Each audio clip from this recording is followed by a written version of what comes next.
Hi, this is Brock Dickinson coming to you today from Hampstead Heath overlooking the city of London in England.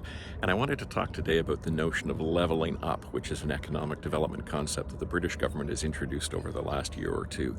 Behind me, you can see the city of London, and there's an incredible number of construction cranes visible on the skyline there.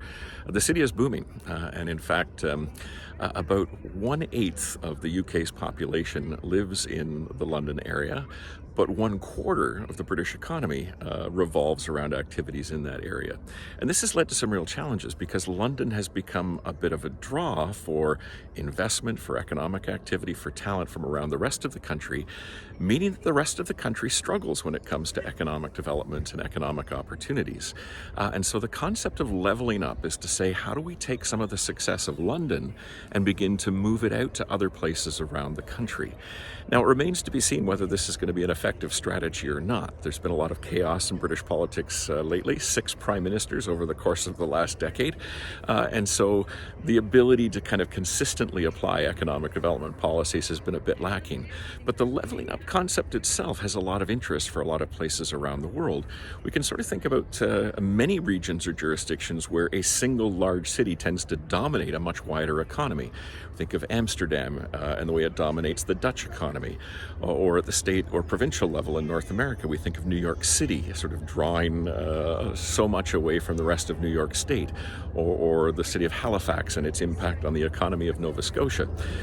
The reality is that many places would benefit from the notion of leveling up and from kind of understanding how to replicate some of that urbanized success in other regions around the country or the state or the province where they're located.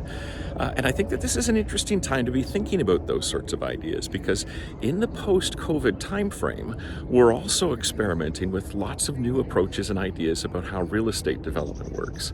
It used to be pre-COVID that we sort of centralized our workforce in massive office spaces in the downtown cores of cities like London and New York and Toronto and places like that.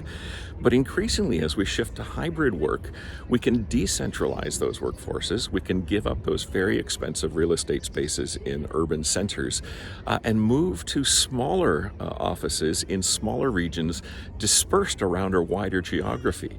And that transit and train and transportation connections might allow us to move fairly easily between some of those locations and jurisdictions, but that we no longer have to rely on that centralized economic activity.